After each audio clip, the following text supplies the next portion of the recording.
जेके media के सभी viewers को शुभ प्रभात। डेली हम आप लोगों के लिए प्रोग्राम लेकर आते हैं। आप लोगों के हित में ये प्रोग्राम रहता है। आपके जो मसले हम हाईलाइट करते रहते हैं। सुबह सुबह प्रोग्राम लगभग 1.5 महीने से आप लोगों के लिए हमने रखा है ताकि आप लोगों की बात सुनी जाए, आप लोगों के जो इश्यूज रहते हैं उनको जो हाईलाइट किया जाए। इस वक्त मेरे साथ रिटायर्ड टीचर हैं मोहनलाल रखवाल जी, जो देसा के रहने वाले हैं। इनके मुताबिक इनके जो इलाके के अंदर कोई भी डेवलपमेंट नहीं है। वोट बैंक के लिए उस इलाके को इस्तेमाल किया जाता है, लेकिन डेवलपमेंट का जहां तक जिक्र आता है, रोड उस इलाके के अंदर नहीं है, पानी उस इलाके के अंदर नहीं है, घंटों पैदल जो जाना पड़ता है। इन्हीं से बात करेंगे। आप थोड़ा बता दीजिएगा कितनी दिक्कत आती है आपके इलाके के अंदर।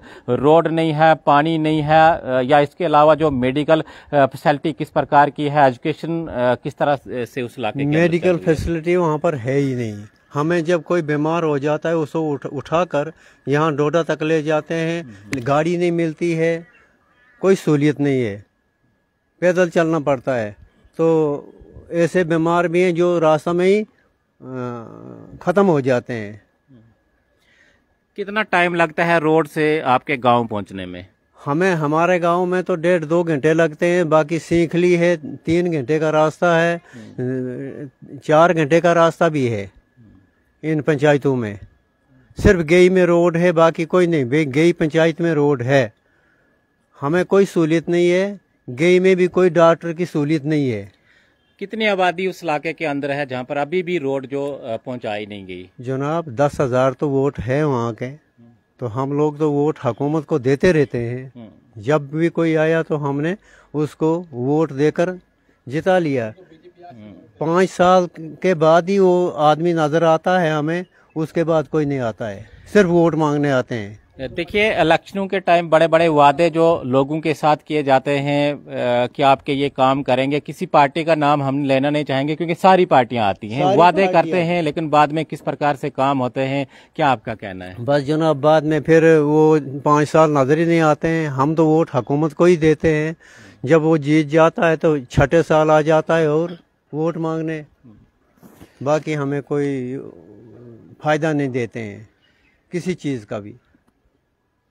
और क्या क्या समस्या आपके इलाके के अंदर रहती है, अपने चैनल के माध्यम से हम जो आपके इश्यूज जो हाईलाइट करने की कोशिश करेंगे। पहली बार इस इलाके से कोई इशू आया है कि रोड नहीं है, पानी नहीं है। जल जीवन मिशन की इतनी बड़ी जो स्कीम इस वक्त चल रही है, हर गांव के अंदर जो पानी होना चाहिए, हर घर में जो नल होना चाहिए, क्या उस इलाके के अंदर अभी तक लाभ जो लोगों को मिला नहीं है? नहीं मिला है जनाब, पानी का कोई लाभ नहीं मिला, बिजली का कोई लाभ नहीं मिला। सिर्फ खंभे इस साल भी फिट हो गए हैं, लेकिन बिजली अभी नहीं आई है। बिजली भी नहीं है? नहीं है, बिजली नहीं है। सिर्फ हमारे अपने सोलर हैं घर के ही, तो उनको ही हम इस्तेमाल करते हैं और हमें कोई सहूलियत नहीं है। रोड की वजह से हमारे स्कूल भी खाली हो जाते हैं।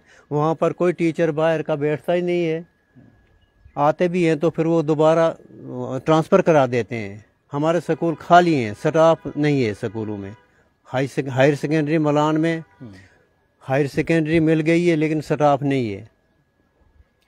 बाकी स्कूलों में भी मिडिल स्कूल मेरे नज़दीक ही है, तो वो मिडिल स्कूल है, बच्चियां मिडिल तक पढ़ती हैं। उसके बाद उनको 4 घंटे 3 घंटे सफ़र करना पड़ता है, वो छोड़ देती हैं। लिहाजा इलाका वैसे का वैसा ही रह गया, जैसे 1947 से था वैसा ही इलाका रह गया है।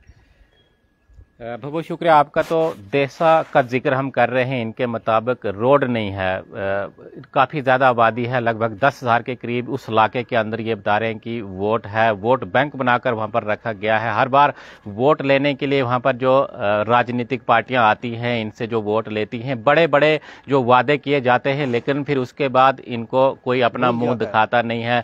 इन लोगों को जो भूल जाते हैं, तो कहीं ना कहीं एक बड़ा इशू इनके मुताबिक बिजली वहाँ पर जो अच्छी तरीके से नहीं है, मेडिकल फैसिलिटी नहीं है, एजुकेशन जो अच्छी तरह नहीं है। तो इनके बारे में कहीं ना कहीं जो सरकार आगे जो बनने जा रही है, यानी कुछ ही दिनों के बाद हम देखेंगे जम्मू कश्मीर के अंदर एक नई सरकार जो बनकर आएगी, तो उनको इन गरीब लोगों के बारे में सोचना चाहिए कि किस प्रकार से आज भी अपनी जिंदगी ये लोग जो जी रहे हैं। आप देखते रहिए जेके मीडिया। धन्यवाद।